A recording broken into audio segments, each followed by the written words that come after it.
All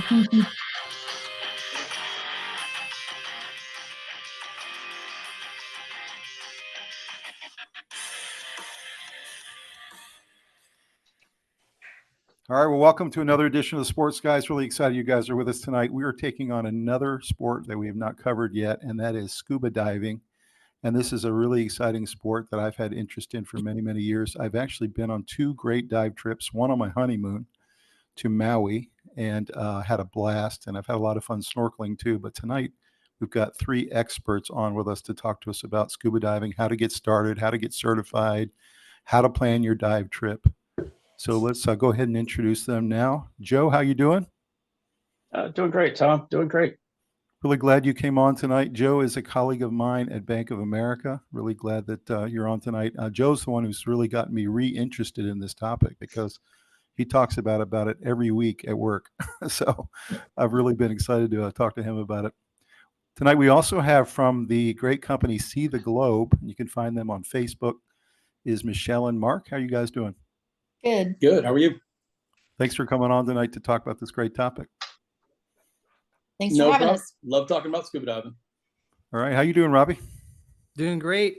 Real excited to hear some stories and to dive into a world that I've always been a little curious about myself. No pun intended. Pun fully intended there, I'm sure, right? Fully intended. Perfect. Yeah. This is gonna be a fun time. It is. Yeah. So, Joe, why don't you tell us a little bit about yourself, your background, how long you've been in the area, and how you got interested in scuba diving? Oh my gosh. So let's see. I'm from the area, so I'm one of the few, the proud that are actually from this area. So my entire life, we won't say how long that's been, but scuba diving wise, so I found myself newly single after 11 years of marriage, and some people, when they get into that state, go clubbing and all this other stuff, and that's just not my style. So I was like, okay, what can I do? What looks like it'd be a lot of fun that I can just get into and enjoy? And actually saw a Groupon of all things for scuba dive. So I thought, well, what the heck? Let's give this a try. It's only like $20. What the heck? So went, did it, loved it, had a great time. It was only in a pool, but it still had a blast. So that was in, I want to say 2012 or so. So got into that and started diving, did a couple little trips, nothing major. And then fast forward a couple years and you see the name there says Stacey Joy. Stacey couldn't be with us tonight, but met her and we did a dive trip with a local dive shop and went down as dive buddies and came back as a little bit more. And we are now married and it's just kind of taken its trip since then. But yeah, it's just a great sport. It's just an awesome thing to do. It's super cool that you and your wife bonded over scuba diving, and Michelle and Mark, you guys did too. So we got 2 couples represented here that found scuba diving as their keen interest. So yeah, it's kind of funny. So I met Mark through that same dive shop where I got my certification. That's where Mark and I met. We were doing, was it nitrox or deep? I forget. I think it was deep. Okay. So we're doing our deep water certification, and that's where we met. And then I think it's about a year or so later, I just get this random text from Mark saying, hey, come out to the quarry. So I go out to the quarry and Michelle's there. So that's when I met Michelle. And we go, 3 of us go diving in the quarry, and I get back and Stacey was like, so how was it? And I was like, I felt like I was on an interview. And come to find out, I actually was. They love to test out the people that they're going to dive. But you didn't tell them that, did you? You didn't tell them. No. It's just one of those feelings. Like it felt like I was on an interview or something. So it was just. But yeah, ever since then, we've done several trips together, quite a few, and many more to come, hopefully. Absolutely. Well, Michelle and Mark, tell us about yourselves, about See the Globe. How did you guys get into scuba diving? Well, let's see. I'll start because I started sooner. I had always wanted to learn how to scuba dive. My best friend from high school and her husband were divers. And my sister told me about one of her friends that was getting certified and said, hey, if you want to take the class, you'll have a dive buddy. So I took the class with my sister's friend, and we were buddies in the class. And he never dove since then. He dove on his honeymoon. but that was it. And I've been diving since 2008. Wow. Yep. Super cool. Yep. Did Fast you- forward. Go ahead. Did you do what Joe did and do it in the pool initially? Yeah, usually- they start you in the pool. Yes, Okay. absolutely. That's the way I Mhm. did it too when I was getting ready. Yeah, they still do it that way. Confined water, so you can like stand up if you get scared. Mhm. And then fast forward to 2011, 12 into 13. 12 into 13. Yeah. The local quarry where Joey said that we dove. I had friends that we would hang out on Thursday nights, and this one started coming around on Thursday nights, and that's where we met. We had mutual friends. Very cool. Mhm. Nice. So any advice to other dive couples out there? And how do you keep it together? How do you plan the trips together? Does one of you take charge? Oh, does yeah, how does that work? Yeah, we have a list of places we want to go, and we just, Mark will check the flights. I'll check, like, if we're going to go on a liveaboard, I'll check the liveaboard schedule. There's a dive show every year that we go to. It's called DEMA, so it's Diving Equipment Manufacturers Association, so DEMA. And we've Where's that located? They move that around. So this coming year it'll be in Orlando, but it moves between Las Vegas, Orlando, and now New Orleans. Oh, Got it. fun So we'll place. go. Yeah, we'll go there and we'll meet different companies that operate dive boats, and we'll plan trips there. We always have a list of who we want to talk to. Of course, we have a lot of friends in the industry now, and so we have our list of all our friends that we have to go see. Do you guys see a lot of people start in snorkeling as kind of the entry and then kind of move up to scuba, or do you see a lot of people No. just go straight to scuba? Straight to Let's go scuba. straight Yeah. in. Yeah. Interesting. Yeah. I thought people would. It's interesting. A lot of people that love diving don't like snorkeling, Really? and vice versa. From what I've seen, I Mhm. know a lot of my friends that are divers cannot snorkel, don't like to snorkel.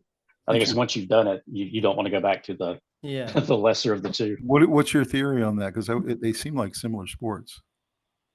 I just think because you got so much more freedom when you dive, so much more that you can see, so much more you can do as compared to snorkeling.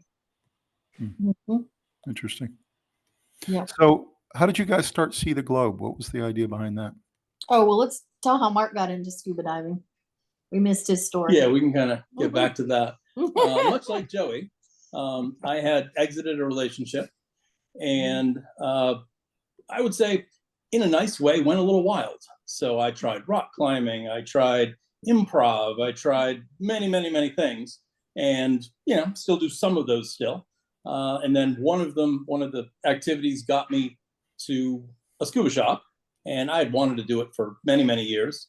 Just didn't happen to work out, and I got the courage up and walked in, and which is probably the most uncomfortable thing in scuba diving is walking in as a non-diver to a scuba shop.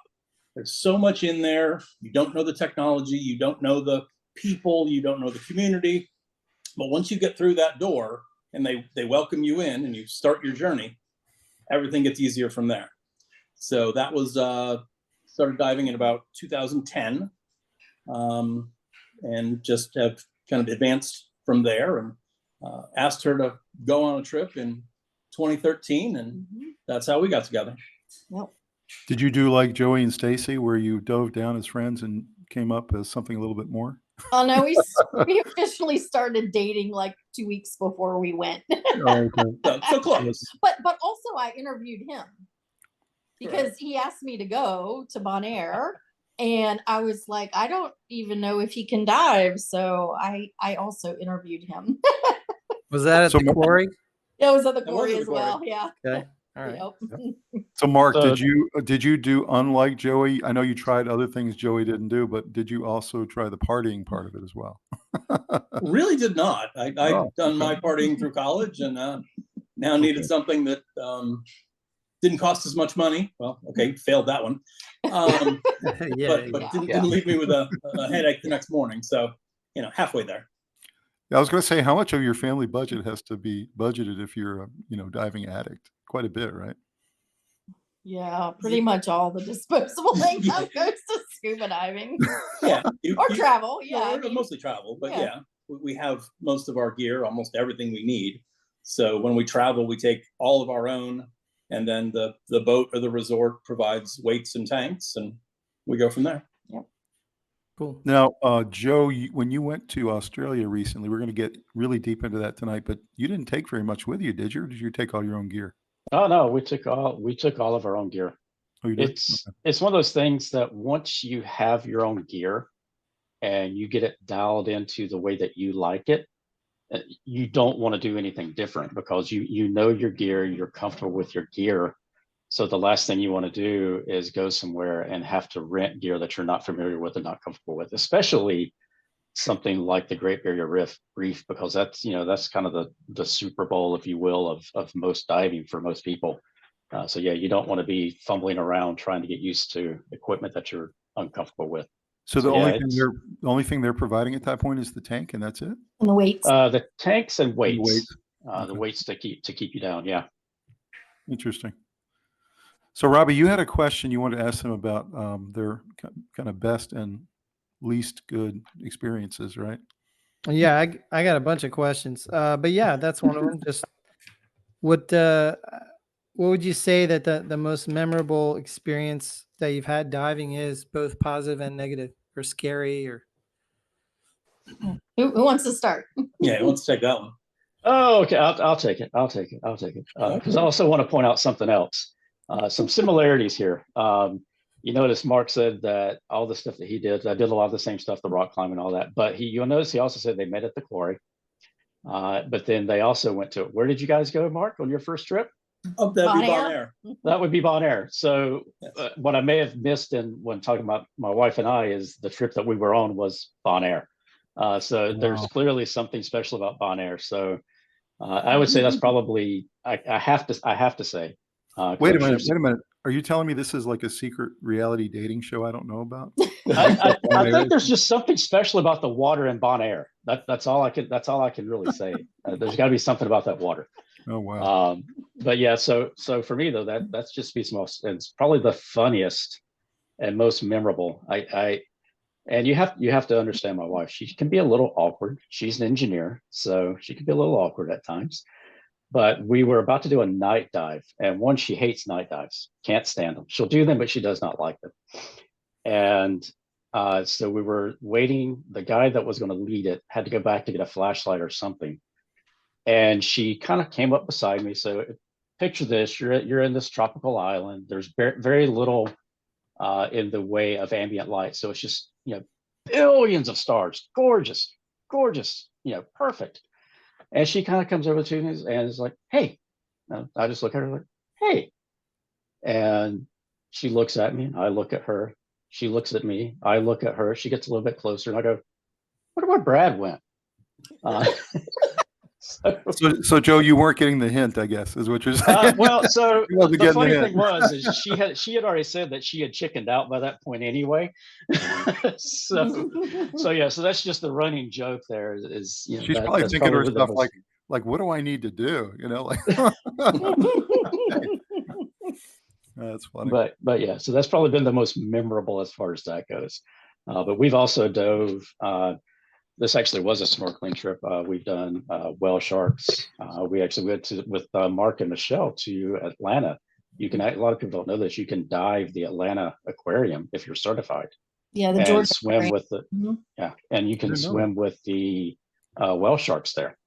So we actually dove with the whale sharks there as well. So those are some really memorable because those are just massive animals that you just typically do not see. So those are some pretty awesome things. What about a negative experience? Rob was asking about that. Have you had anything really scary, Joe, where your equipment failed, your tank was running out, anything, a leak? I think the worst thing that I have had, and I've had this happen twice actually. One was worse than the other though. Was on a deep dive. So we were 111 feet down below. And all of a sudden I started getting errors on my computer. So that's just not, it's just an uneasy feeling when you start having errors on your computer. That's your monitor for how much oxygen you have, how deep you are, and everything. So that's your lifeline basically. And it did start throwing errors. Where is Again, your computer on your body? Is it?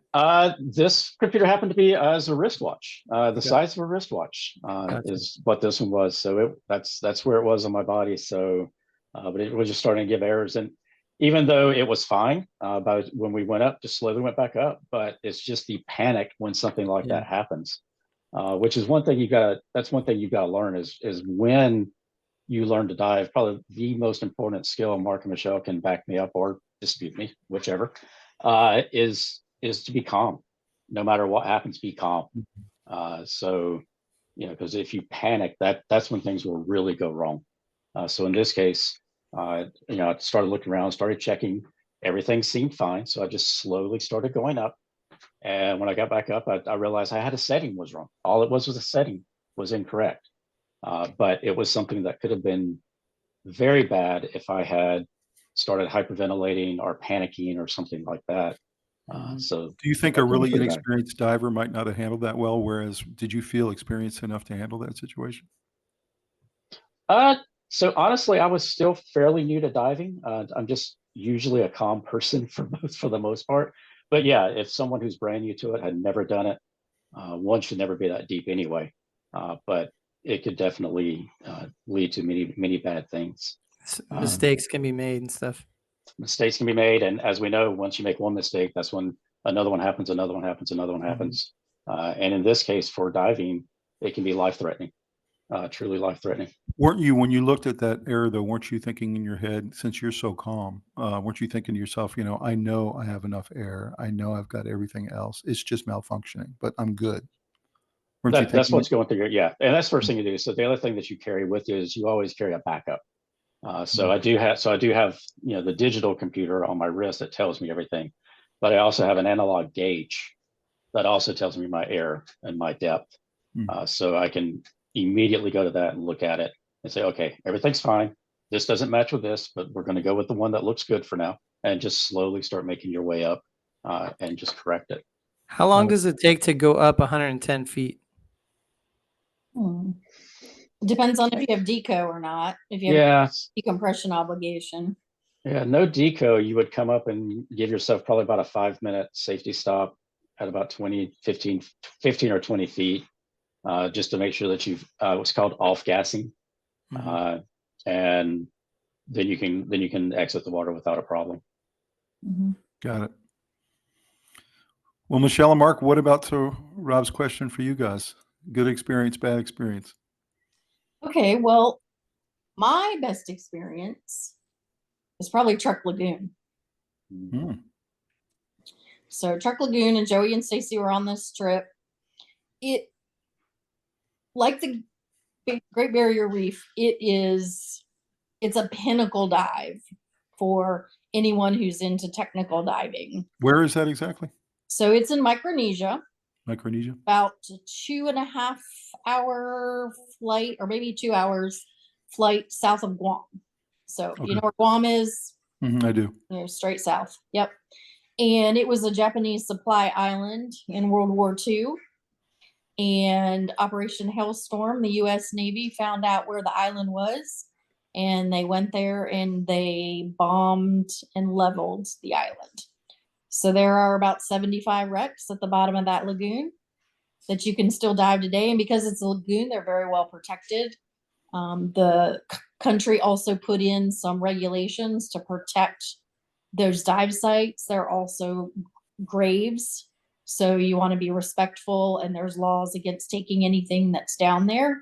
But it was, just from a historical standpoint, very intriguing. And diving the San Francisco Maru, which is, again, it's a pinnacle dive for anybody that is serious about diving, and to go down there and see the one-man tank and take video of that, it was really That sounds super cool. Wow.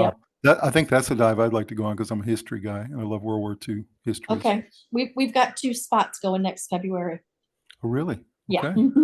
That's my birthday month, so Okay. Perfect. We'll talk I'll to try you. to I'll try to talk Deb into it. Okay. Sounds You good. will definitely want some refreshers before We're heading out there. heading there, but yeah. Is the It's water an awesome cold? dive. Is the No, water cold in no, February? it's warm, 82 to 84 degrees all year round. Okay. Mhm. Wow. Yep. So Mark, what about you? So I'll go the opposite way. I'll go to a scary event. This was early on in my diving. I was still diving a single tank. We were doing a night dive at the local quarry. Went down to one of the deeper parts of the quarry with a buddy. And all of a sudden I heard just this rush of air. So I had a failure. And unlike Joey, I could see my gauge going down. So I knew the air was escaping. And so being a night dive, I was close to my buddy. I flashed my flashlight across his chest, not to blind him, but to let him know I've got a problem, get his attention. I show him that I'm going up and I make my ascent. And fortunately, air lasted till I got to the surface. A little bit later, he came up a little slower and got our wits about us and then surface swam back in. And that was one of the things that showed me that I need to carry redundancy whenever I go in the water. So pretty much 4 or 6 months from there, I've been diving double tanks, side mount, ever since. Interesting. So, How deep were you when that happened? I'd say in the 80 to 90 foot range. Wow. So you'll never do that again. I mean, basically a single tank is for what, 50 feet and above, probably.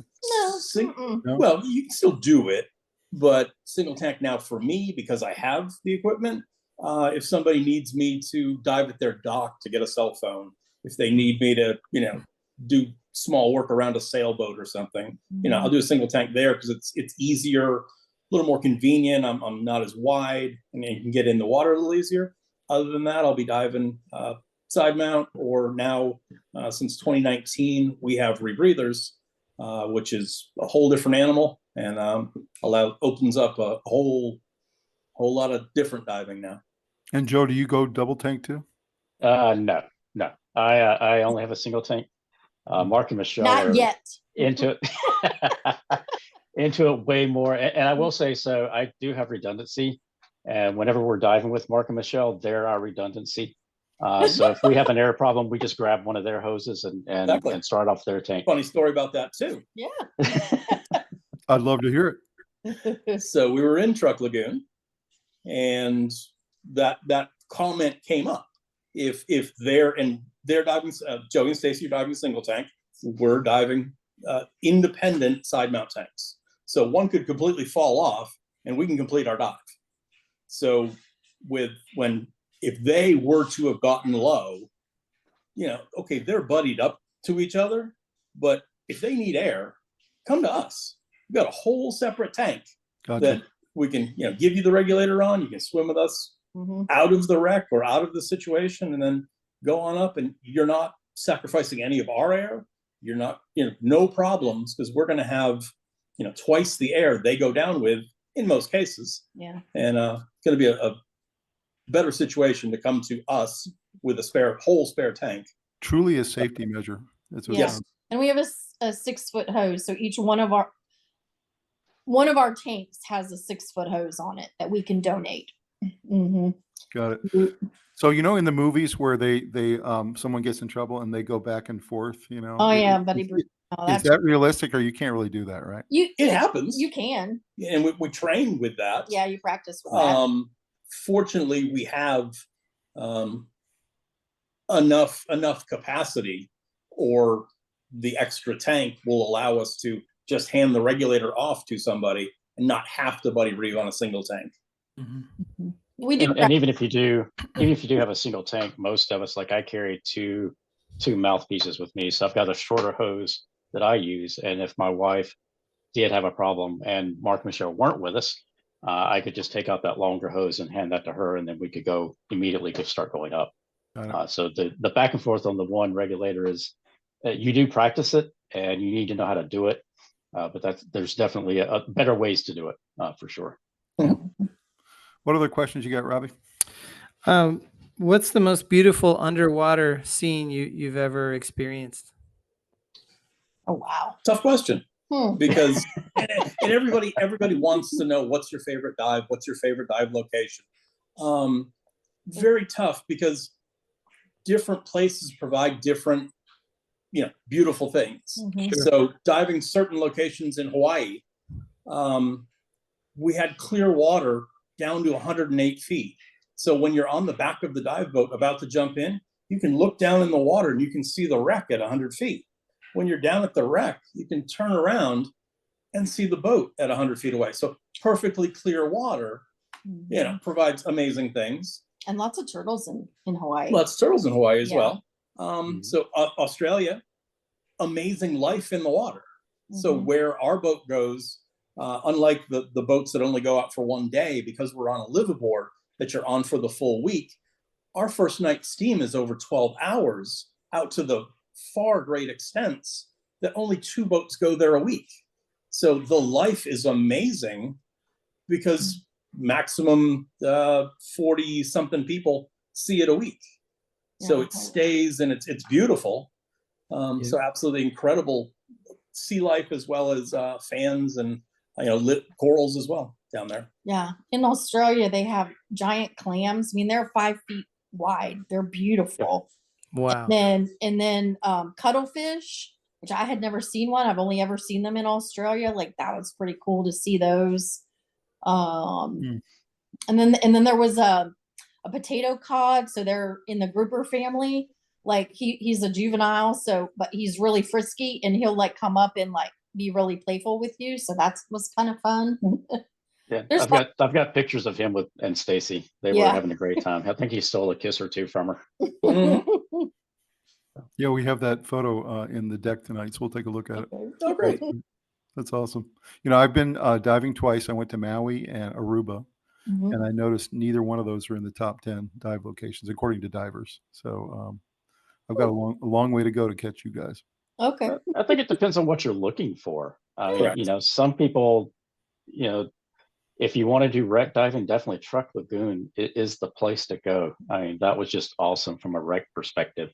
And our very first dive at Truck Lagoon, this is probably another bad experience for some, that would be, is, you're penetrating through the hull of the ship that was made by a torpedo, and you're going straight into an engine room, and it's pitch black. Wow. But just some of the stuff that you could see in there was amazing. And you're also going into the holds of these ships, and then you're going into the different nooks and crannies and different areas and different rooms, and it's just amazing. But then, like they said, you go to Australia and just the sea life is, you just can't imagine what all is there. And then we've talked about Bonaire. Bonaire's just got beautiful coral, beautiful sea life as well, and all 3 of those just pretty much crystal clear water. You can see for what seems like miles. It's just gorgeous. Any danger from any of the wildlife that you've seen? Any sharks, any big octopi or anything like that?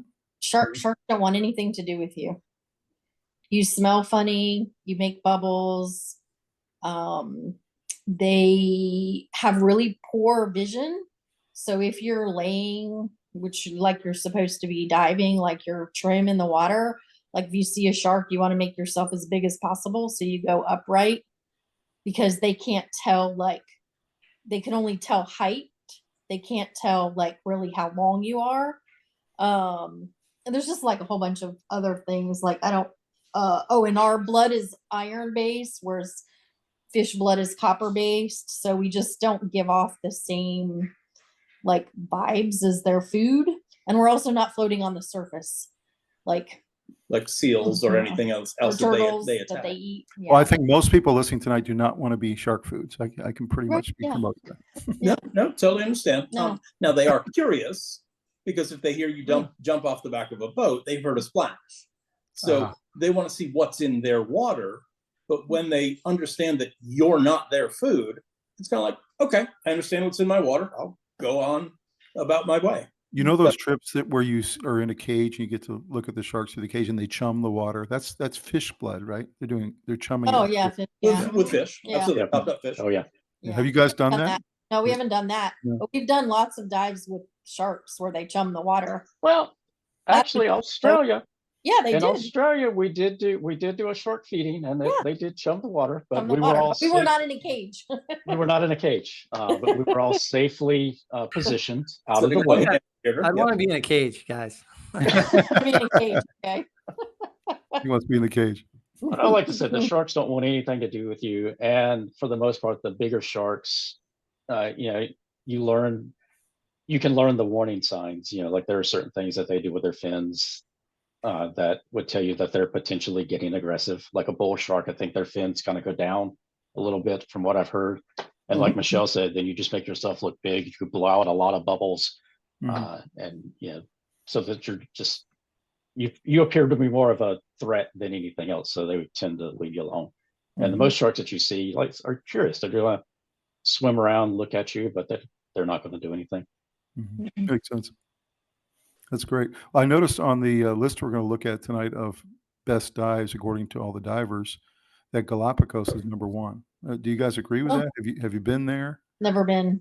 Okay. It's really expensive to go I there. hear it's very expensive. Yeah. Yes, it's very expensive. And I think it has a lot to do with the government, like protecting that area more so than like really expensive to get there. Like that's Is that why people like it? Because it's so exclusive? Like it's probably Probably. real small groups that go. Yeah.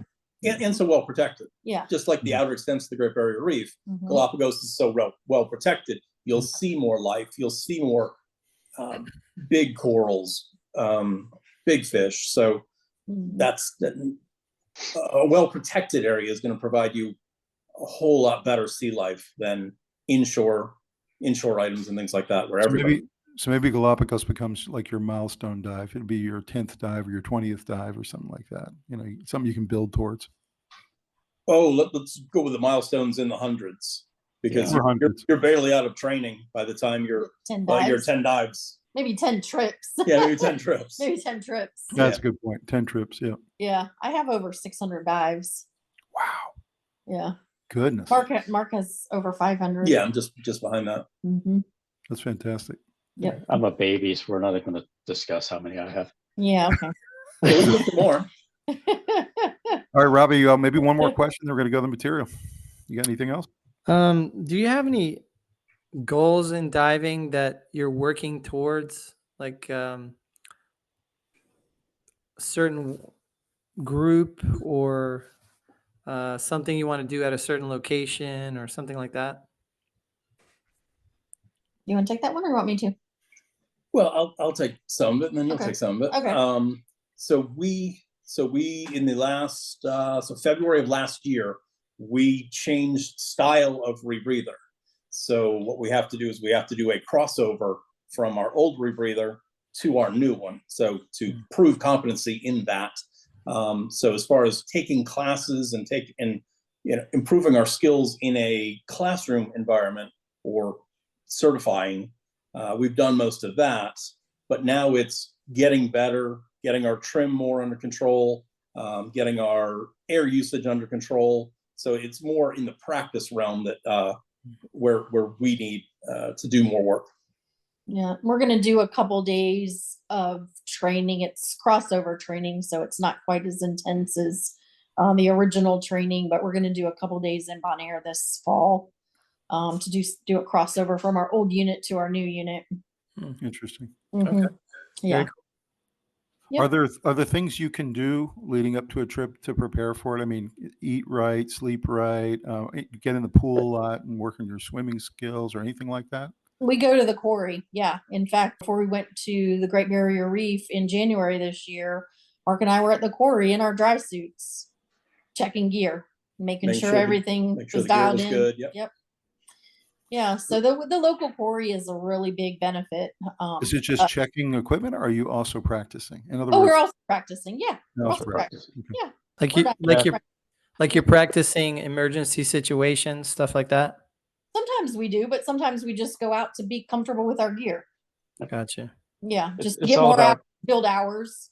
Like it's all about comfort. Yeah. It's like it's all about comfort with the gear Yeah. and making sure Yeah. that, like they said, the breathing is the big thing. because the more calm and relaxed you are, the longer your air is going to last you while you're underwater. Yeah, they go to the quarry. Stacey and I prepared by going to Grand Cayman for a week. A little bit warmer water there. Tough. That's how you Yeah, prepare. tough life. Sorry. Struggle. I did notice that Joe's going about once a month now. So yeah, he's he's been preparing. Nice.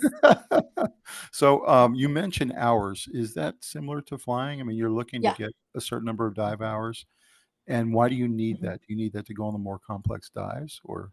Yes. Yeah. The training agencies want you to have a certain number of hours before you do different training or before you move to the next level. So to go to Galapagos, you would need how many dive hours? Do you know, or do they? It have a- depends. It depends on the operator of the boat. Like for Truck Lagoon, they want you to have advanced open water, which is a certification above your open water, above your first course. And then they also want you to have 50 dives. So it sometimes depends on who you're going with, like what we call the operator of the boat, or even if they're on shore, they may, have some minimum requirements before they will rent you dive gear. So Do the you people guys- listening tonight, if they get certified and they go on the first couple dives, how many dives do you think they need to go on? And what are some of those more novice level dives? I'm not talking pool, I'm talking like real dives. What are some novice level dives they can do to prepare for a big trip? I would go to the Keys. Yeah. I think He's that's really it's, good. it's close. Yeah, it's close. It's cheap. Cheap. The water, a lot of people, because we live in the Carolinas, talk about, oh, just go to the beach. The problem with the beach is, one, in the Carolinas, you have to ride in a boat forever because the good dives are farther out. Yep. Is that So true of I the do Outer big- Banks? Yes. No, like Yeah. you can do Outer Banks, but like Myrtle's Inlet near Myrtle Beach, there's a couple of good outfits there that you can pick out. But you get Yeah. out down to the Keys in 20 minutes from Yeah. leaving the dock, you're diving a reef, and the water's, for the most part, is Warm. crystal clear. Clear. It's warm. You don't get blown It's out. shallow. You don't Yeah, get you don't blown get out. blown out. Yeah. Actually, Rob used to live down that way, and he used to go to Isla Mirada a lot, which is Yeah, right at the yeah, top that's of the a good Cape. one. Great place to go. That's a good one. I used to snorkel there, but I've Okay. never been diving. Mm. I'll tell you, Mike. So I've got 4 kids, 3 of which are certified, and we stayed in Isla Mirada one year for our summer vacation, and they still and we dove for the entire week. They still say that was their best trip, their best vacation ever, was that trip. So Nice. it's So you're just saying great diving, a good area. You're saying you don't have to do the big trip to Galapagos to have a great time. You can go to. No, No, definitely He's not. fantastic. Yeah. There's a lot of artificial reefs there, like boats. Mhm. Like there's the Vandenberg, there's the Eagle. There's all kinds of ships that have been sunk as artificial reefs in the. Oh, that's cool. Yep. Super cool. So good diving. Yeah, really good diving there. That's great. Rob, I think I interrupted you earlier. You had something. I have a little background in skydiving, and a lot of what you're talking about is almost like the polar opposite, but the exact same thing, Mhm. with all the training having to do with crises, staying calm. The more space you have, it can, well, with jumping, the more altitude you have, the better to deal with your problem. And I Yeah. would say maybe the opposite diving, the deeper you are, the bigger the problem you have. Yeah. So Correct. that's kind of Yeah. opposite, but Mhm. the You amount probably of want to be training. closer. It sounds like you want to be closer to your diver when you're deep, but in the air, you want to have more space, right? Yeah, the more Yeah. altitude that we have, the better. But I would say it's probably very similar, because I'm sure we do the indoor skydiving. I'm not going to jump out of a perfectly good airplane. I'm sorry. There's just certain things I won't do. But we do the indoor, and I think it's the same thing. You have to build up hours, and for your skill to be able to do different things, and probably to go with different outfits. They're going to want you to have jumped out of a plane within 6 months or something. They want to make sure that you know what you're doing. It's You the know how to exact pack a same thing chute. with Yeah. Mhm. it's the exact same with diving. They want to know that you can pack your gear, that you know what to do if there's an emergency, that you've had a certain number of dives, and that you've had a certain number of dives within a certain amount of time. If you haven't been diving, like Tom, you said you hadn't been in several years, they're not going to let you just go on the boat and Right. take their gear and go. Oh, It's yeah. been- And it's not. Yeah, It's been like for your 15 years. safety. Yeah. Yes. 15 years. I was just being remember- nice. I was being nice, Tom. I remember but what I yeah, was going to ask. I appreciate it. How do you track and log your dives to prove that you have that many dives and that you've been to these places? Like, is there an official log that you enter it into? Yeah. Yeah, Mark uses a computer. I use paper, Okay. but it's a dive log, so similar to pilots tracking their hours that they fly. Yep, same thing. So the data from my computer will download directly to the computer and a PC computer, and then it'll print out dive log pages, and then I will put them in a master dive log, and then your buddy normally signs off on verifying they were there and like that. So you get some verification as well as all your data from that dive. Cool. Well, what I think you guys should do is Stacey, Joey, Michelle, Mark, you guys should go on a trip. You can do some great dives, and you can go skydiving while you're on the trip. So you can do the whole Yeah. thing at once. Oh, let's see. We can skydive first and then scuba dive. But we Can you should do the can you opposite. halo jump and then land in the water And and, then- go down? And then Probably bungee. not. You got a bungee too. Probably Do it not. all on the same trip.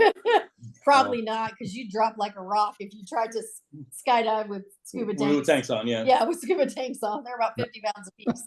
Yeah. That's great. That's Well, fun. guys, let's go take a look at some of this great material we've got for the people. Yeah. Let's go look at it. Awesome.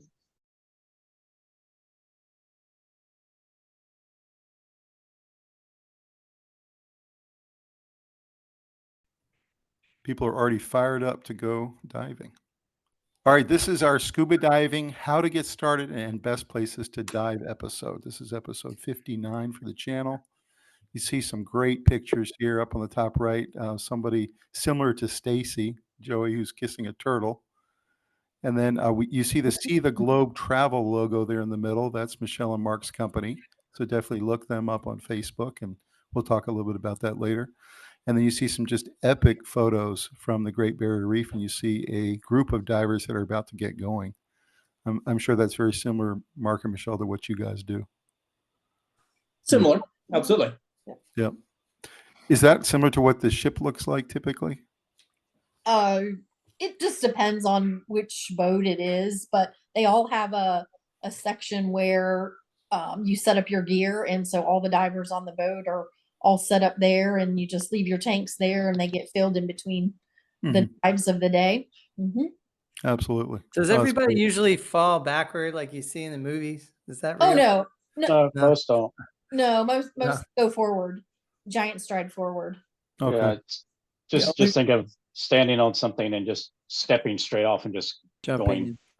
Could Just you going in, yeah. potentially, I know you guys said that you take your equipment, and that's great, but could you potentially fly to one of these trips and go get on this boat and get everything you need? I mean, could you get flippers? Could you get masks? Yes, Could- and they're could called fins. But yes, Okay, fins. you can rent, you can hire the gear, you can rent all the gear. Yes. You Okay. usually set that up ahead of time. Yeah. So they knew Right. you'd come and they knew your sizes and all Right. like that. So they would have it ready for you. Suit, you can get A Fin- wetsuit. Okay. yeah, fins. Mask really is kind of a personal item. So I wouldn't really recommend renting a mask. That's like, you want it to fit good. You don't want it to leak. That can really make a dive miserable. So Okay. there's a few things that I would say are personal items. For me, I have really small feet, and sometimes it's hard to get small fins. So Gotcha. like, I take all of that. I have all my own gear, so I take those things.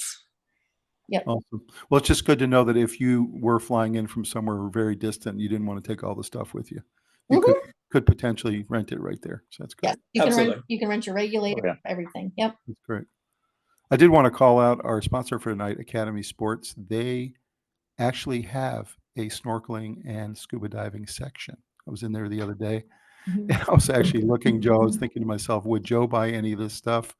What would he want? Would he get it at some specialized shop? But they do have some of this equipment. So that was pretty cool. Good deal. Cool. I don't know if you guys order it from some specialized company typically, but So, Typically either a dive shop or a specialty company. Yeah, is You do. most of it. okay. Gotcha. Mhm. So what is the sport of scuba diving? It's a sport that is a recreational activity allowing individuals to explore underwater worlds while breathing air supplied from a pressurized tank. And one thing I wanted to ask you guys is, how long does that tank typically allow you to breathe? Is it 2 hours? Not 2 No. hours. Depends on how deep you are.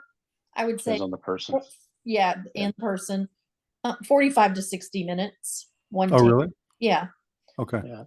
Yeah. Yeah.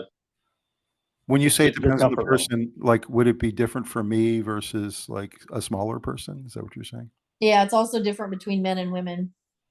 Okay. Yeah. Women have better air consumption, so theirs will usually last a little longer. Is that right? Okay. Yep. Yep. Gotcha. So Mhm. you mentioned, Michelle, some of the equipment here, the mask, the fins, the snorkel, if you're snorkeling, that is, your self-contained underwater breathing apparatus or your scuba. And then, of course, you talked about you typically want to bring your own dry suit No, not dry suit. Usually or what? wetsuit.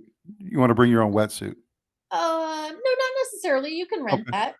Yeah, your mask is because it fits to your face, and if it's leaking, it can be a miserable dive. That is one piece of equipment that I would say should be your first piece of equipment. If you're whether you're snorkeling or scuba diving, having a Mhm. mask that fits you is super important. I Mhm. gotta throw it in there. What's the difference between a dry suit and a wetsuit? Dry suit keeps you dry.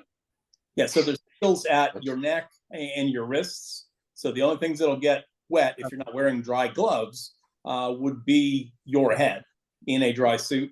In a wetsuit, there's water flushing through your suit for the entire dive. So you are skin contact with the water as well. So you're feeling the water. I see. Absolutely. Yeah. So do you Okay. But recommend that's dry that- suit or wetsuit? Which one do you guys dive in? Depends on you're going to start out with a wetsuit. yeah, depends on the application. Depends on where you are. January in North Carolina, if you're checking out your Dry suit. equipment to go to Australia, dry suit. Dry suit. Got it. But that dry suit, that's what they were talking about. The reason it keeps you dry is because it is cut at the opening. So where your hands go and where your neck goes, it's cut to fit you. And that's why you really can't rent something like that, because it's specific to the person. Hmm. Okay. Got it. Mhm. So scuba diving requires training and understanding of safety procedures. I assume that you're assuming the people coming on your dives are certified, that they've been through safety protocols. I guess you guys tell them again at the site probably what all the procedures and protocols are. Well, the trips that we do, we usually know the person, or we know someone that knows that person. Okay, I see. Yep. Yep. And we go on all the trips that we organize. organize. And we also know their certification. Yeah. So they'll be Right. submitting to us before they go their certification levels, the other things that we require of them, like you have to be a minimum of this level of diver for certain ones of our trips. Hence the interview process you put Joey through. Absolutely. Yes, absolutely. So what about buoyancy control? Like, how do you practice that? Like, is that just getting in the quarry and Yep, that's getting in the quarry and practicing. Yeah, know how much weight you need for what tank you're diving, for what BC you have, what your whether you're wearing a wetsuit or a dry suit, or if you're wearing a 3 mil wetsuit versus a 5 mil wetsuit. The 5 mil is going to be more buoyant, so you need Mhm. more weight. Got Yeah, it's there's a whole list of things that you can adjust for your buoyancy. And it makes it why the practicing is so important. You try and And mimic what you do. there are entire classes that are nothing but buoyancy control. That's probably the one thing that you're doing more often than not. So I've actually got a pool here at the house, and there are times that I'll make the kids get in and just practice that. Just get in there and practice just floating mid water, and I'll do the same. And that's just, you get that control. The better you are buoyancy control, the better you're going to handle emergencies, the better you're going to do with your air consumption and all these things. It's just it's a crucial skill with scuba diving. So then diving with a buddy makes sense. Is that a fast rule where you do not allow or recommend to anybody to dive by themselves? You can get a solo diving certification. If you're a member of the quarry where we are members and we dive at regularly, you must have a buddy to dive. It's a rule. So even though you can get a solo diving certification and you do want to somewhat be self-sufficient. You don't want to have to rely on someone else in case they have an emergency. If you both have an emergency at the same time, you need to be able to be self-supportive Right. Of that. But personally, Mark and I are never going to dive alone. We will always dive together or with someone else we trust. Like Got in it. Australia, Mark didn't go on one of the dives. I went with Joey and Stacey. Got So it. we don't, it's just personally something we don't do. Gotcha. And then how Sounds do you pretty practice? smart to me. How do you practice for these potential risks like decompression sickness and equipment failures? How do you practice for what Joe went through when he looked down and his computer wasn't working? Like what are the, You you simulate them. Yeah. So we'll simulate a failure at, say, 80 feet, and then you'll work with your buddy and say, I've got a problem. You're not saying this, but you're communicating this under the water, and then you will simulate how to get out safely, and you'll still have all of your faculties working, but you'll just ease your way on out and then get to the surface, and you kind of review what you just did. got it. And look from there. And that's a lot of this is handled in many of your classes, but you also practice this, with your buddy as well. Is there also a training manual that you might have that shows you all the different scenarios that could possibly happen? Well, it's in your training. So you'll practice things either before training, or if you're doing further training, they'll throw some of those skills at you. Again, they'll tell you your rebreather flooded and what do you do?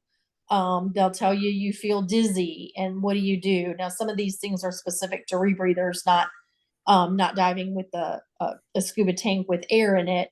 But we practice. Mark and I both dive to computers. So in Joey's instance, for example, in that instance, when one of his computers went haywire, we have a second computer. We have one on each wrist. So we have that as a backup. Other things we do for training, if you're doing any kind of decompression diving, which again is like at the high end of the spectrum of the way people dive, but it's what we do. And to practice that, if you have a decompression obligation, you have to be able to maintain that buoyancy at that depth. So if you have a stop for 10 minutes at 50 feet, you need to be able to stay there for 10 minutes at 50 feet, not go down to 60, not go up to 40. You have to stay at that depth. Otherwise, you have a chance of getting decompression sickness. So those are skills that we practice at the quarry, is holding those stops. Got it. But again, So- that's very detailed and very, not at the beginning, not for the beginners. So this discipline of sport diving, where divers compete in underwater skills and challenges, what is that all about? And is that a whole sport that I don't know about? We don't know a lot about that. I don't know about Yeah, I don't know. Yeah, I don't know that one either. I was actually No. reading about that a little bit. I was wondering how much that's in the diving community.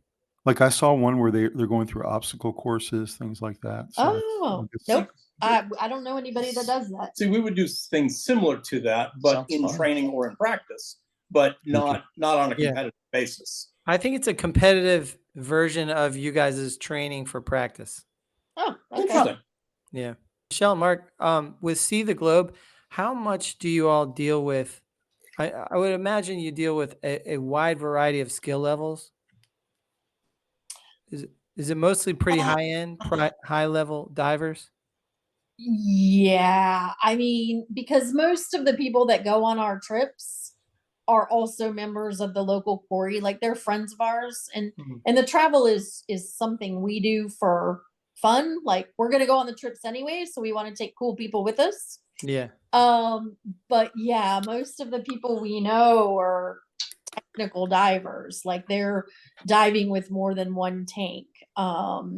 But we have some friends that dive single tank that we've been to Maldives with. We've been to Red Sea. Correct. So it just depends on the trip as to what the skill level is needed. But anyone that goes with us, again, we're interviewing them and we know what their skills are before they go on the Yeah, trip. they probably have something close to advanced open water, which would be a minimum of 25 dives and some other demonstrated skills, but probably in the range of 50 to 100 dives would be kind of the average or lower end diver, less experienced diver that we would take with us, because these are once in a lifetime trips for the most part that we're taking. Yeah. And do you think scuba diving is more physical or mentally challenging? Is it more? Both. Oh, both. Both. Which one do you think is more? So in other words, can a really out of shape person be a good scuba diver because they're No. mentally tough? No. No, Okay. no. Because you Just there's definitely a physical aspect to it. Yeah. Some of the dives that we did in Australia, you would be put into the water, but you would have to swim, 50, 100 yards before you get to the actual reef. So and that may not sound like a lot if you were walking, but when you're swimming, it can be very tiring. It can be very tiring. So it can get your heart going. And there have been, Stacey and I went on a dive trip to the Keys one year, and a group of guys were talking as we were about to head out. And they were talking the day before how a gentleman went down on one of the wrecks. Might have been the Spiegel Grove, I think. Anyway, got down there, had a cardiac arrest, just getting down to. There was a little bit of current that day, so kicking and trying to stay near the wreck. He had a cardiac arrest on the deck of the ship, underwater. So they had to evac him out of there. But so there's definitely a physical aspect to it. So what do you guys do to train then, other than the pool? What do you do on land? Do you do treadmill? Do you do, what do you do to train? I go to the gym twice a week. I've been doing weight training since about 2011. That was, and when I started going to the gym, I could not carry a single tank on my back and walk upright. Wow. Because I was not strong enough to be able to do that. Now I can stand upright with 4 tanks. Oh my God.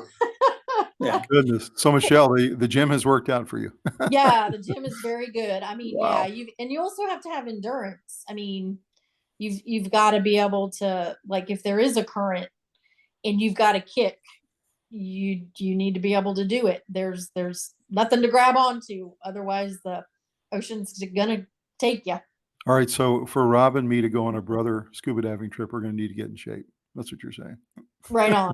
Right on. Well, Yeah. and also you can pick your location. Yes. So the place That's we true. were talking about in the Keys, You would go to Isla Morada. yeah, you're going to see very little current. Mhm. You're going to see not a lot of depth. Mhm. Yep. So you pick with the dive operator where you Yep. want to go based on your skill level, and they'll kind of try and steer you in that direction. Kind of like, let's try your first dive. Let's try this 30-foot reef, and Makes that's sense. the way to go to find out where your skill level is, and then they'll open up other dives to you as they see appropriate. Interesting. And pretty much every dive operator I've ever been with, if we've gotten to a dive site and there's too much current, if they see there's too much current, they will call that dive and go to another dive site. Absolutely. Yeah, they do. Because it's just too dangerous, and you don't want the liability, and they definitely don't want the liability. Mm-mm. So They don't if want they see that it's too much, they're gonna take you to another spot. So have any So of they're you looking guys, out for you too. so have any of you guys actually been snorkeling before? Yeah. Yes. Oh, yeah. Oh yeah. Yeah. So the difference between snorkeling and scuba, of course, is primarily their depth and their equipment needs.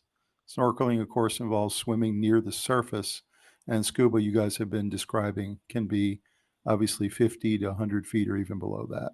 Yes. Correct. And also, snorkeling does not require typically a certification, whereas scuba does. Correct. Yes. So any other big differences between these two disciplines?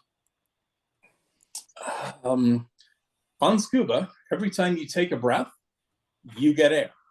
We've most of us have had dry snorkels before, where if you take a breath and there's water in there, it'll lock the snorkel up, and you've got to breathe out a little bit to then get air back in.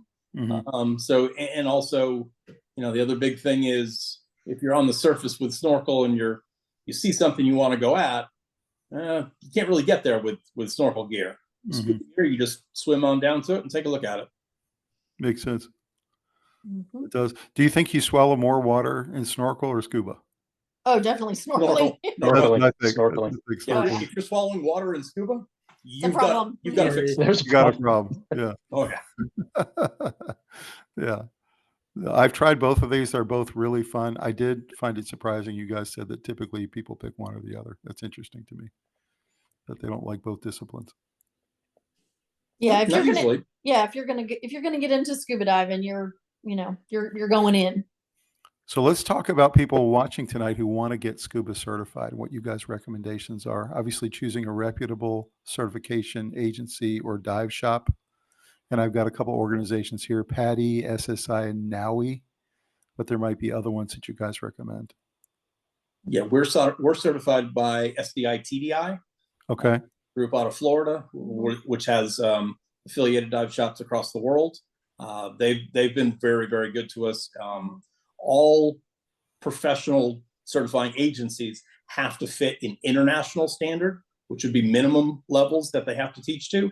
And then each one is going to have their kind of branch off where they'll have you do a little more of this or a little more of that.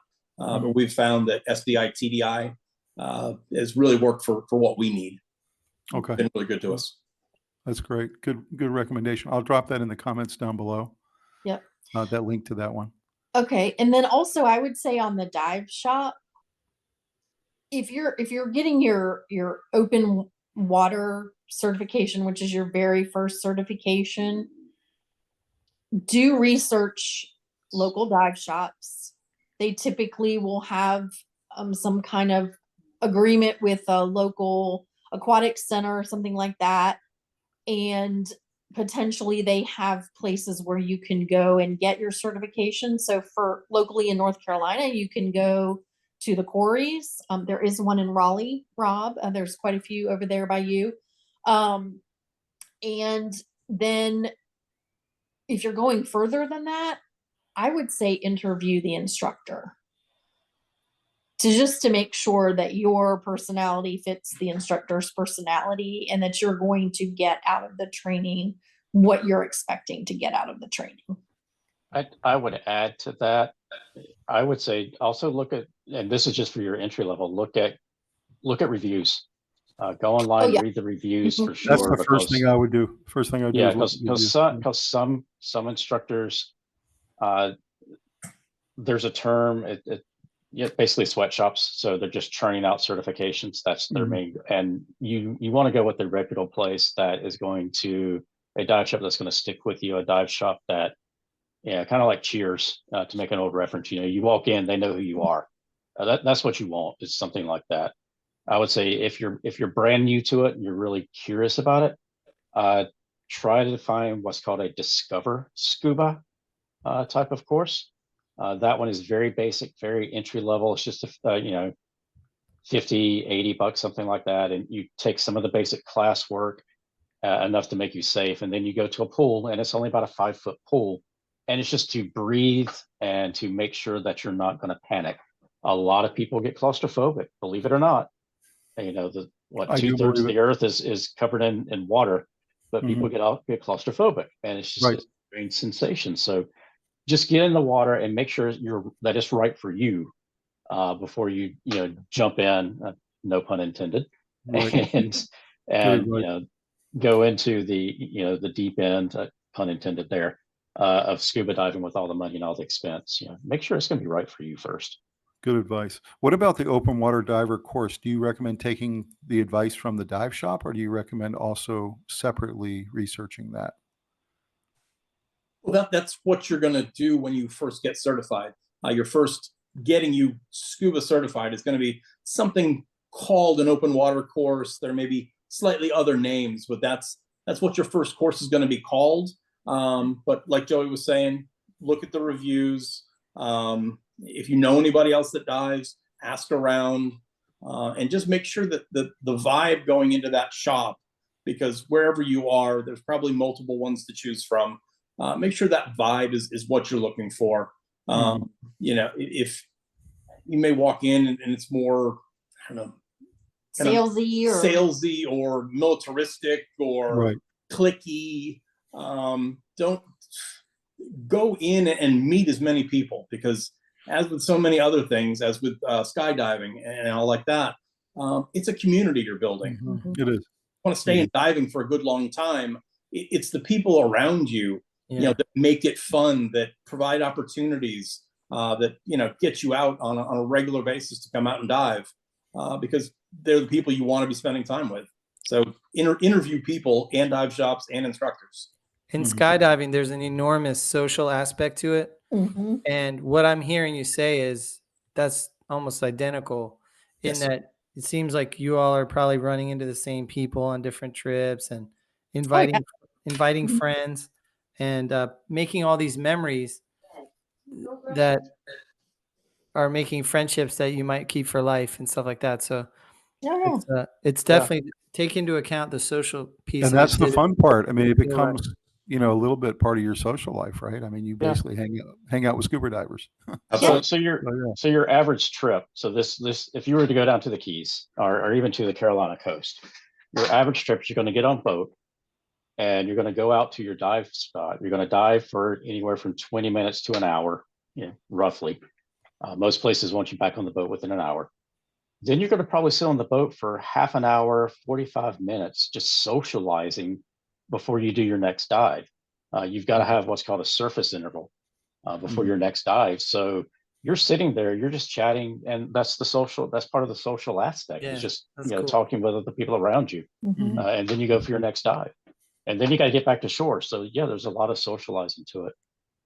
So then you're going to train in confined water, which is usually the YMCA pool or the quarry, like you guys talk about, right? Usually you have an instructor there to do that. And then what about open water dives? What's the recommended there? It says here minimum of 4 dives in open water.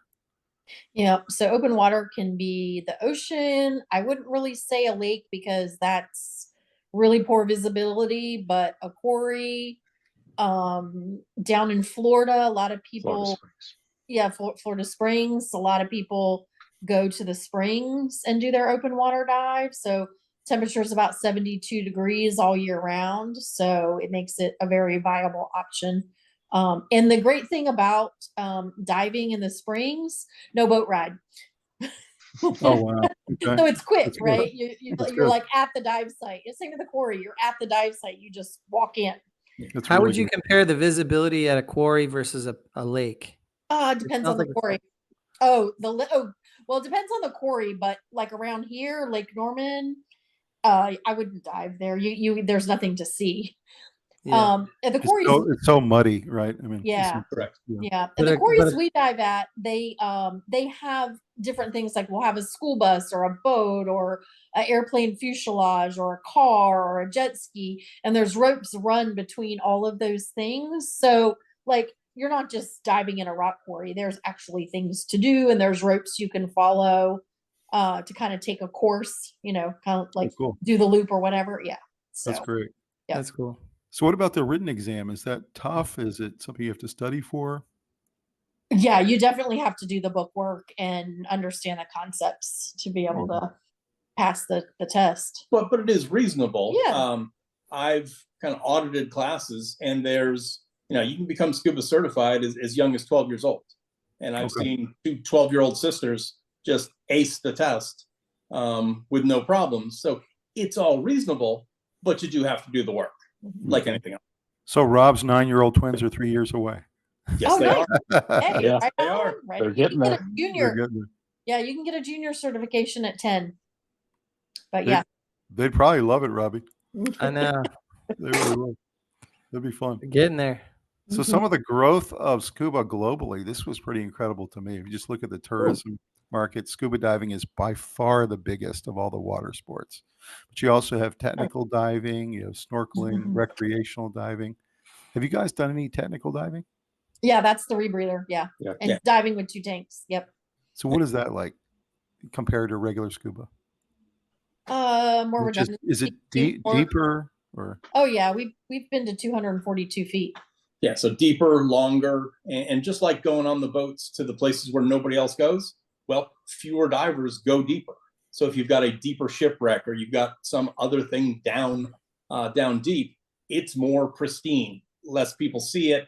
It's gonna last longer and be there longer. So that's an aspect of technical diving that makes it very much different than the recreational diving most people do.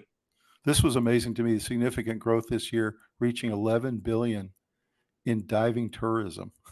So all you guys need is a little sliver of that Yeah. with See the Yeah. Globe, A right? tiny bit. Yep. Just a little bit. Got But this was interesting to me. It's true. Everyone I talk to, this adventure tourism is really big. People don't want to just go somewhere anymore. They want to go somewhere and they want to do something. They want to do something yeah. exciting or interesting. Yep. Yeah. So, Yeah. Well, scuba diving has taken us around the world, Mm-hmm. from Dubai to the Red Sea to Maldives, Yep. Truck Lagoon, Great Barrier Reef, Yep. Hawaii, Hawaii. Bonaire. Yeah. I mean, just to St. Croix. Oh, Super yeah. cool. We've Yeah. been there, and we have trips planned through 2029, 2030 right now.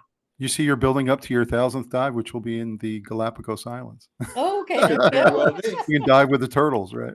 Nice. That's good. So this was interesting to me. I really thought Oh, yeah. my impression was the trip you guys just went on to the Great Barrier Reef in Australia, that was the top of the top of the top. But according to divers, when they took the popularity poll, Galapagos was number 1 in Ecuador. Mhm. Then Indonesia, Raja Ampat Yep. was number 2. Palau Yep. in Micronesia. Yep. See that? The Cocos Islands, Costa Rica. Then Great Barrier Reef, Australia. Yep. Red Sea, Egypt, Saudi Arabia. Mhm. The Maldives, which you just mentioned, or Maldives. Yep. French Polynesia and Fiji. So those are your top 9. Have you all been to the Red Sea before? Yes. Yes. So what is that water like?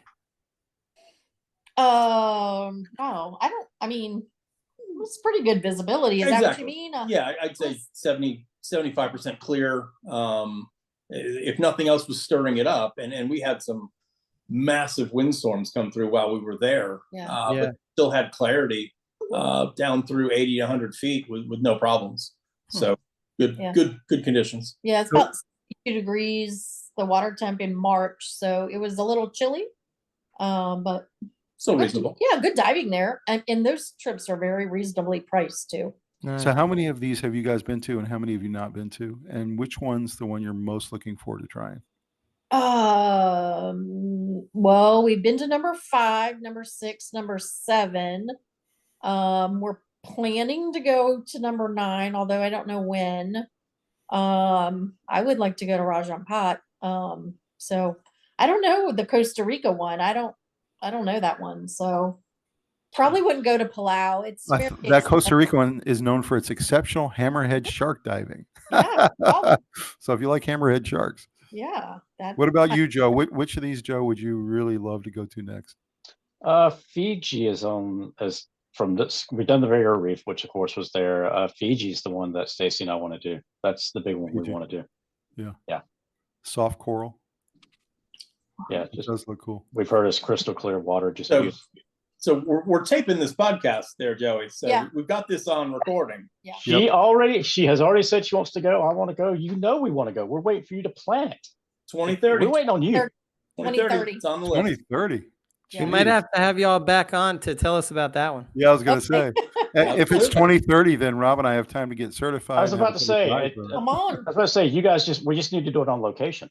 Yeah, we'll do Well- a podcast right there. Yeah. Well, even before that, 2029, we're going back to Australia. So you've got Okay. that option as well. Okay, all right. Yeah. And then February, you're going to Back to Truck Lagoon. Truck Lagoon. Trunk Lagoon. Okay, that would be cool for me because I love history. Okay. Oh So yeah. I have something to go for. All right. Yeah, definitely. I just I have like a it. random question. I've always wanted to go to Bermuda. Is there diving there? There is. Yeah. Is there? Oh yeah. There is diving in Bermuda. Absolutely. Is there? Yep. Mm-hmm. I figured there'd be a lot of wreckage from the Bermuda Triangle bringing down a lot of Probably. Yeah. planes, Yeah. There is some good ships shipwrecks. disappearing. Yeah. Yep. Ship's disappearing. Well, then you wouldn't be able to find them. Well, you can if you go down. So let's So talk about. there actually, before you go there, Tom, there actually is, if you want to do wreck diving and not really have to travel too far, Yeah. there is a trip that I think every year, didn't you guys do it last year? That you're The doing Keys. wrecks? Yeah, the Keys, just doing wreck dives down the Keys. Yeah, but we did that on a boat. Yeah, so we have Yeah, to, you do it on a boat. yeah, we have to take the whole boat. They're usually booked out 2 years. So yeah, And I know the Outer Banks has something, the Ghost Fleet of the Atlantic or whatever, they do. Blackbeard's ship and everything.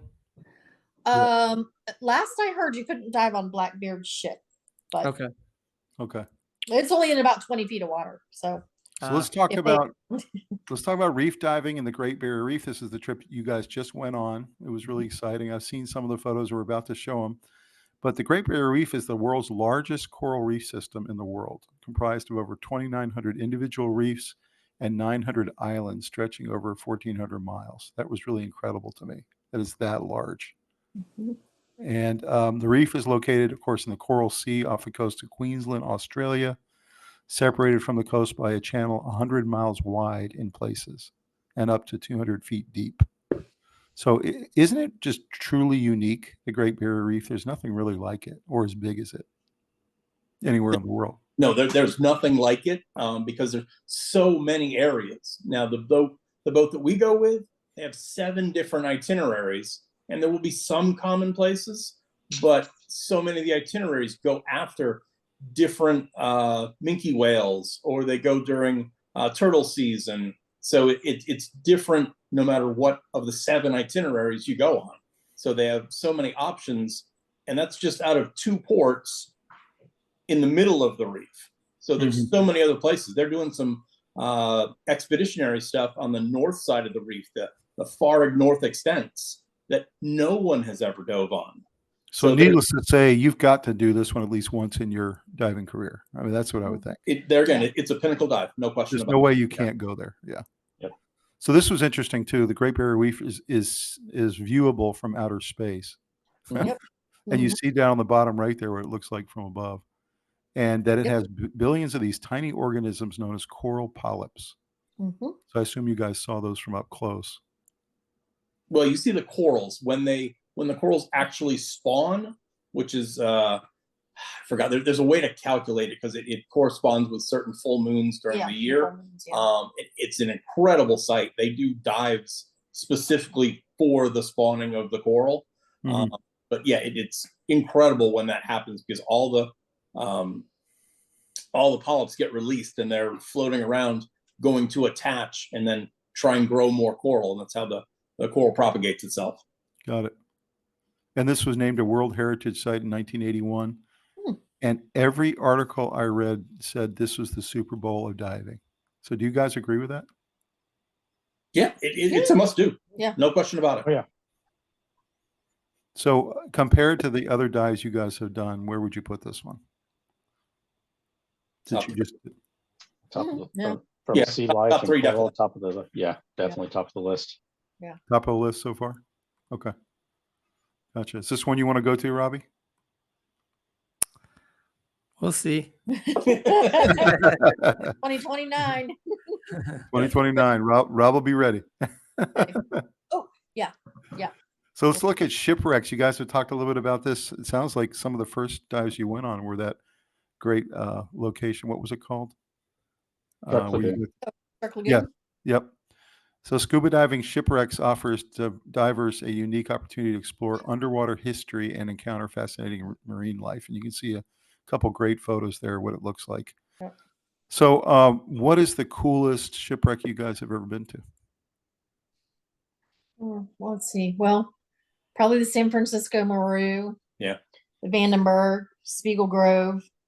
Those two are in the Keys.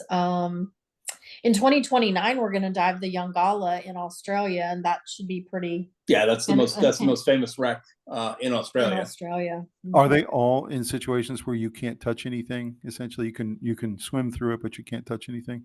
Are they all You protected? can't take anything. Okay. You shouldn't touch anything, but you can't take anything. But if you touched it, it would all just be like coral and Well, no, you have Underwater. the steel structure of the boat itself. Some of the wrecks we went to, some especially in Truck Lagoon, because they were military related. Some of them had the operating room. They had the bathrooms still there, and then the porcelain stays. So all the porcelain's still there. Porcelain tile in certain areas. So really, so many Oh, wow. different things that stick around. I And was of going to course- ask you if there's anything left, but it does sound like Oh, there's yeah. some Yeah, stuff yeah. left. Oh yeah, yeah. Oh yeah, the structure's still there. Yeah, Like we, Joe, we swear that they actually have somebody go down and clean the bathrooms in that one record because Yeah, the porcelain white is so tile clean. was pristine. Yes. Like, dang, that's wow. impressive. What did you see when you went through that torpedo hole? What did you see in there? Actually, nothing. It was pitch black inside of an engine room. You literally could see nothing inside of there, And you're except not for where your flashlight was. you're not worried you're going to get swallowed up by a great white shark or something? Oh no, No. no. Nope, not a problem. But no, Yeah. but like I said, some of the wrecks that we did there, you could see. We went through some. You could see the periscopes from submarines where they were, because again, Truk Lagoon was a supply port for the Japanese, so there was everything from zero airplane parts, Mhm. props, wings, Shoes, submarine parts, shoes, Bullets. sake ammunition. bottles. Oh my gosh, there were so many sake bottles. It was insane the number of sake bottles. Oh my Sake bottle. gosh. What the heck? Yes. Yeah. I mean, these Yeah. cargo holds were full of sake. So we know what they were doing. Yeah. Yes. There They had to was supply their one people. wreck, probably the deepest one we did. This one was a deco dive that we went down to that actually had the mines The lead still one. in it in the cargo hold. There were still Yeah. mines in there. That's crazy. So Wow. that was an awesome dive. So how deep do you guys think these people are that are swimming here in the middle, right through a ship? Because of the light coming through, I would say they're in the probably 60 to 80 foot range. Yeah, I was gonna say 70. Yeah. Right. Yeah. Okay. So that's not too bad. Mhm. And it looks like they all have single tank on the back. Correct. Interesting. So talking about technical diving, you guys said you've tried this. This is also known as tech diving. It's a specialized form of scuba diving that extends beyond recreational limits by exploring deeper waters or challenging environments. So what is the advice here about how experienced you need to be to even think about doing something like this, since it's increased risk? I would put it at it's got to be something where you're doing it for a purpose. Mhm. There are things you want to do with it. Probably not before 100 dives in. Get some really good experience. Get your skills really good. And then at that point, look for some reputable instructors or other. Once you're in the community, then you'll find out who also technical dives. And then start talking to them on what they're doing it, why they're doing it, what they're going to see. If you want to extend your time at the bottom, technical diving's for you. If you want to go look at deeper things, technical diving may be for you. If you But want to cave dive. That's another aspect of technical diving. Yeah. So there's the reason you do it is probably the most important thing. It says here that technical diving has to be below 130 feet and below. Is that true? That is No, kind not of where you're necessarily. if you're measuring your certifications by their depth, the technical diving certs do go below that. But if you wanted to stay on a 120-foot wreck for an extended period of time, you're going to build up some deco obligation. So that's technical diving, but you didn't go below 130. So it's kind of how you measure the certifications. Yes, the maximum depth of recreational diving is 130 feet, Mhm. Gotcha. but it all depends on what you're doing it, why you're doing it for. And technical divers use mixed Well- gas diving like trimix or mixture of Mhm. oxygen, helium, and nitrogen. I was like, what? Oxygen, helium, and nitrogen. Mhm. Yep. What is that all about? Well, helium, if you're breathing that, it disperses from your blood faster than nitrogen does. Okay. So if you're doing deep dives, you can use helium to extend your bottom time and also decrease your decompression. I see. Yeah. And then you mentioned rebreathers is something you guys have tried. What's that like? It's basically cycling back through. Yes. Correct. It'll cycle back through. You don't let off air like you think of in a typical scuba dive where you breathe in from the tank and let it off to the water. So Mhm. it's continuing on a constant loop. It's scrubbing out the carbon dioxide and then adding in additional oxygen as needed. And it's constantly being monitored by sensors to make sure that the proper mix is in the loop at all times. And you have to be coming up a lot slower when you're this deep down, right? I mean, you have to come up and maybe 10 feet at a time. You or- have to Well, you have you're- to follow your computer. Yeah, your computer will tell you what your obligations are and how you should be coming out. Okay. So would you say tech diving is more fun, less fun than recreational diving, or just depends on who you are? Just depends on who you are. And then why you're doing it. Yeah. We did it for shipwrecks. We did it for, to stay on things that we enjoy doing for a longer period of time. So that's why we do it. Got it. Okay. Well, this is for the adrenaline junkie. Wouldn't you say so? A little bit, yeah. A little bit. So the skydiver kind of person would probably like tech diving.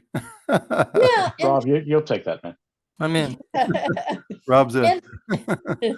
And also there's a lot of, in the technical diving community, Yeah. there's a lot of what I would say just technical backgrounds, like a lot of engineers, there's doctors, there's Right. it just like A lot of lawyers, a lot yeah. of, Yep. but it's the mindset. Earlier, you talked about the physical and mental Gotcha. aspect of diving.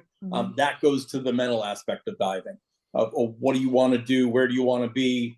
And just the adventure of it. Yep. Yep. Lends itself to certain personality types. Well, let's take a look at some pictures from your trip. Absolutely. You guys ready? Tell us what we're looking at here. Here's the first one that Joe sent me. That's the cod.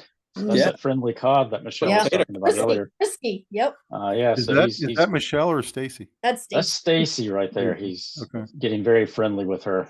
Do they think she's food, or what are they thinking? No, he's just checking out. Frisky and curious. Yeah. Okay. Is that an edible fish? Yeah. Absolutely. Yeah. He's part of the grouper family. Okay. Grouper. Yep. Gotcha. Okay. That's beautiful. Wow. Yeah. What kind of cameras are you guys taking on these trips? Like what camera works? I have a GoPro. GoPro? Okay, Rob has a GoPro. Yeah, so a GoPro with a Underwater housing. Underwater housing works just fine.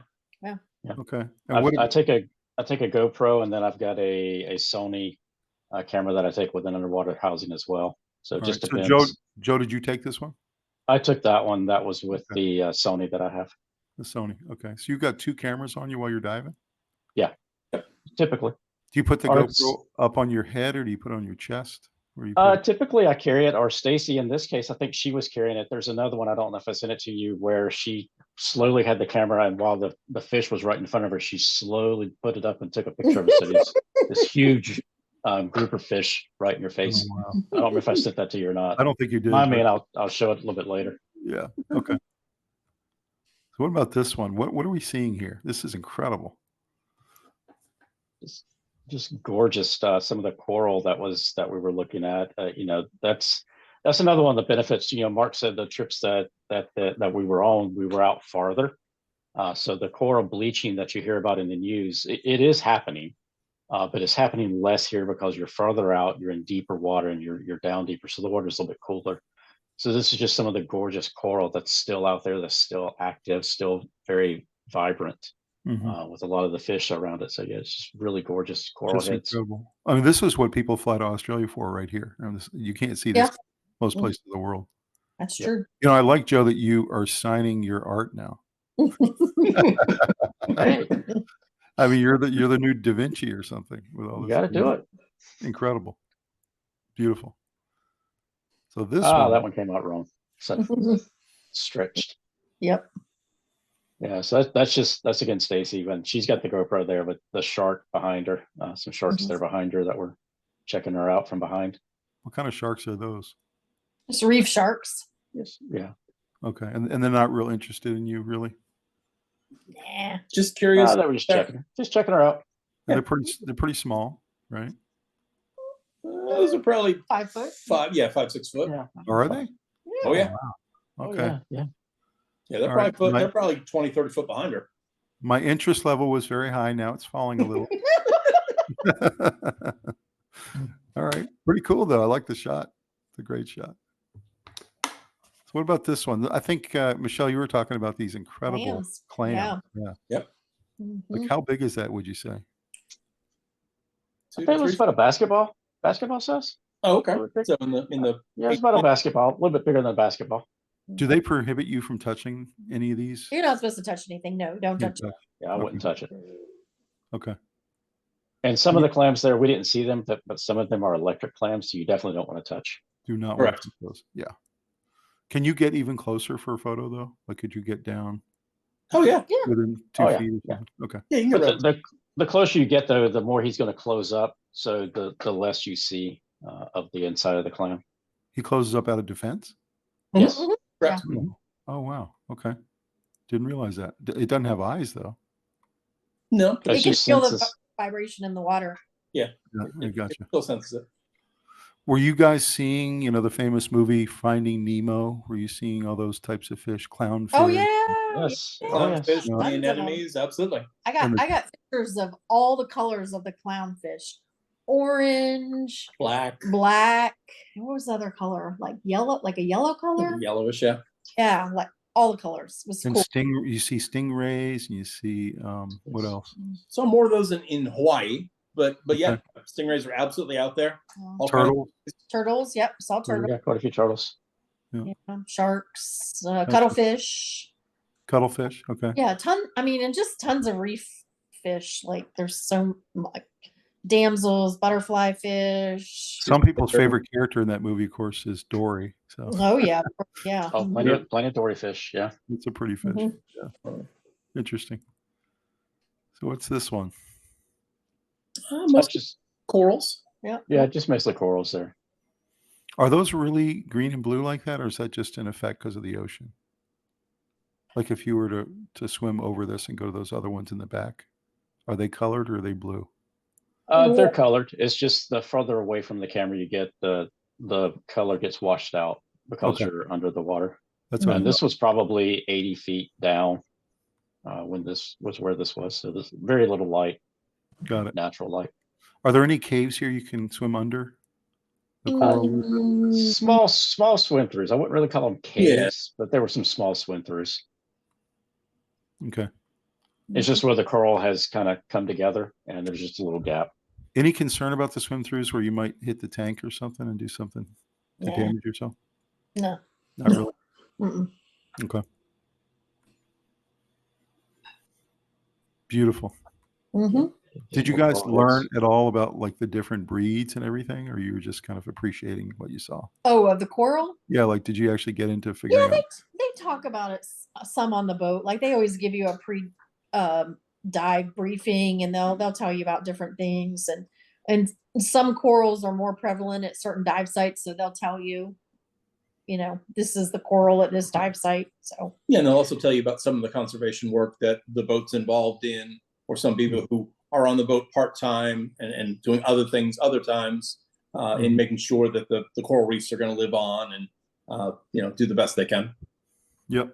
Okay. Makes sense. There's some beautiful fish. mhm, A little bit shallower there because you can see the surface. mhm. Yeah, and you can see all the littler fish in the background. Yeah. Yep. That's the kind of life you're going to see up in the 40 feet and above range if the reef's up there. I don't know what kind of fish those are though. What kind of fish is that? I don't know. So she's trying to figure out. I'm gonna have to go get my fish card. Your fish card. It looks like a Yeah. little eye on the side of the fish. That's really pretty. It's interesting. Yeah, that's part of their defense. Their fin- So Mhm. predators won't know if they're looking at the back or the front of the fish. Oh, that's cool. Did you see Mhm. any aggressive fish at all? Like Oh, damsels will like swim crazily to like protect their nest.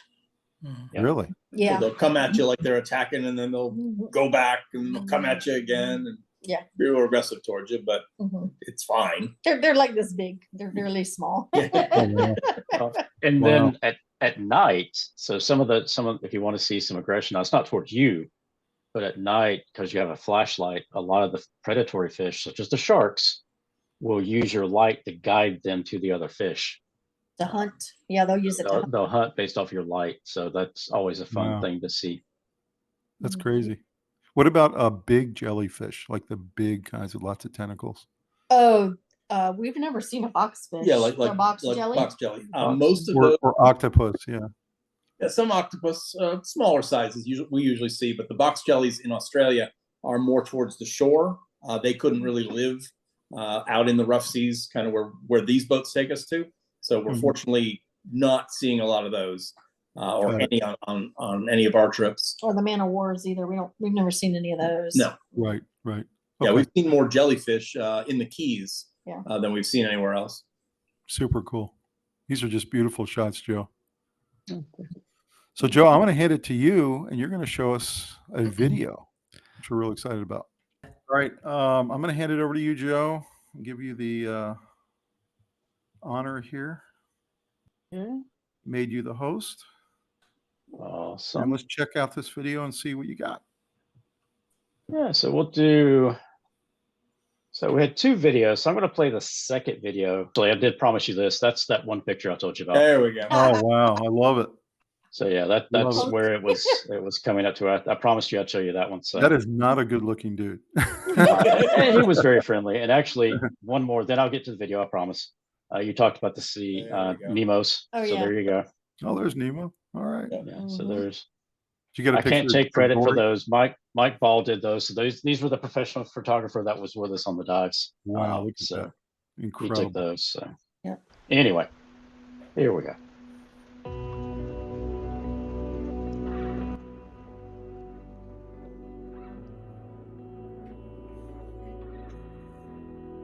So this is actually midway through the trip. So the way they do the trips, so we did a 7-night, but you can do half that. So halfway through, they'll have some people get off, some people get on. So this was the island where we were getting rid of passengers and bringing on some new ones. So these are just the crew picking up the new passengers. How many crew members are there? Oh gosh, Yes, probably 20 plus. What a cool job. Imagine if you guys were teenagers again. Wouldn't you love to be a crew member? Oh, Yeah, for so a year? the one guy that you just saw that was driving the boat, he had just graduated and he was taking time off. This is what he was doing until he went out to the real world. Look, an awesome job. It's fantastic. Not too late, Michelle and Mark.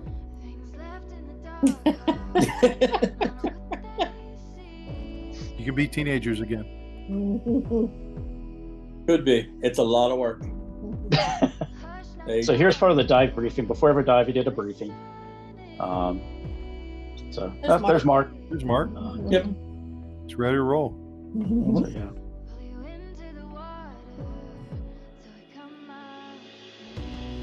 Water was warm. Yeah. I think we're in the 80s, 78. Yeah, Yeah. 78, 80. Yeah. So you used wetsuits. Correct. I just wore basically skin. Like that. And Okay. there were some people just in bathing suits there. That's true. There's our cod friend again. There he is.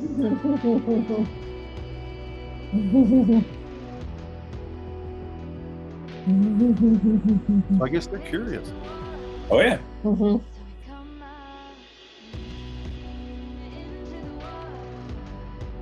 So none of the flesh-eating fish you see down in South America or anything like that? No. No.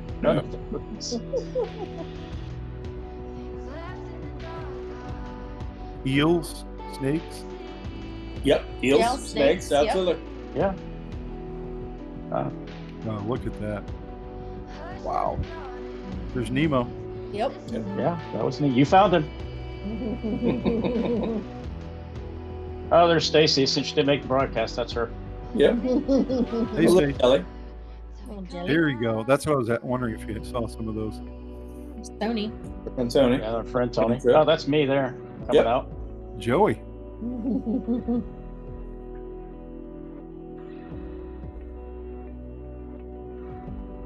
So that guy that they just showed that was smiling, had that extra little tank on, he actually was certified solo diver. So that's why he had that extra tank. Here's Joe. Yep. Yep. Do you burn a lot of calories? I mean, are you really hungry when you get back? Yes. Yes. You burn a lot of calories because we ate like pigs and we didn't gain any weight. Like 4 meals a day. Yeah.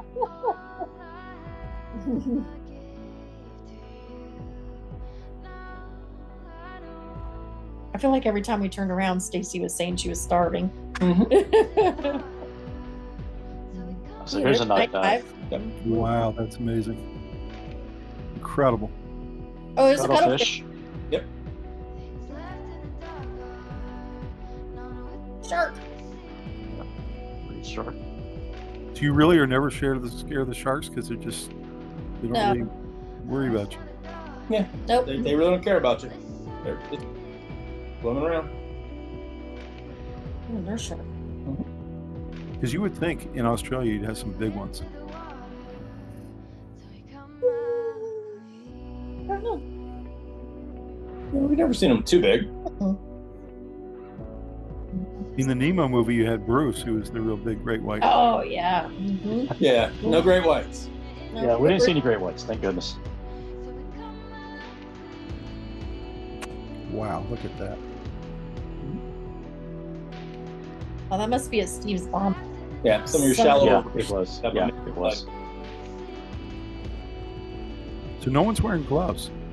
No, All because bare, they don't want you to touch anything. all bare hand. Yeah. They know if you wear a glove, you're going to touch something, so they don't want you to wear the glove in hopes that you will not touch anything. Turtle. There's a turtle. Nemo's friend. Mm-hmm. Yeah. There's the boat. Yep. Beautiful. So yeah, these are the guys to go to if you want to check them out. Yeah. So just because you don't like sharks, and I'll turn it back over to you after that. We did have so here's the other video, but we won't watch that one. So that's that one. The one you have is a little distorted. Yes. So Mhm. Oh. that was the way that so that's our friends. They were on the trip with us. Tony and Great. Shelly. Yep. Tony and Shelly. Mm-hmm. Here's Stacy and myself. Yep. Okay, nice. Then Mark and Michelle. Working You good. see Stacy trying to get Tony and Shelly to come over. They're motioning for them, so she photobombed. Actually, I did too. That's me in the background back there Yep. as well. But That's see, we have great. 2 tanks. Can't really. Yeah, see they've our got the 2 second- tanks. I see that. Yeah. Mhm. That's not But- uncomfortable to swim like that? Oh no, it's very. You're. It's like outriggers. You're very balanced. Huh.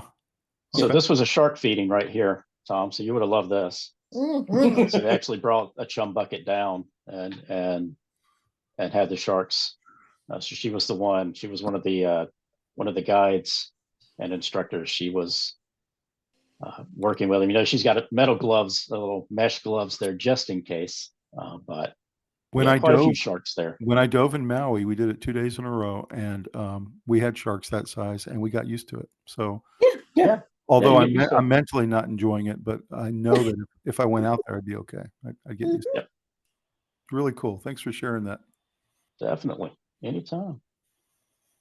All right. Well, let's talk about how we can get in touch with you guys. Mark and Michelle, tell us a little bit about See the Globe Travel and how they can get in touch with you. Yeah, probably the best thing to do is find us on Facebook at See the Globe Travel. If you search for that, you can message us there. And then we do have a website, but we haven't updated Yeah, it's it. probably and we're, down right now. yeah, we're looking for a new web designer. If anybody out there wants to get in touch with us on that, Please contact us on the Facebook. But on the Facebook, I think it's first pinned comment also is our trip schedule.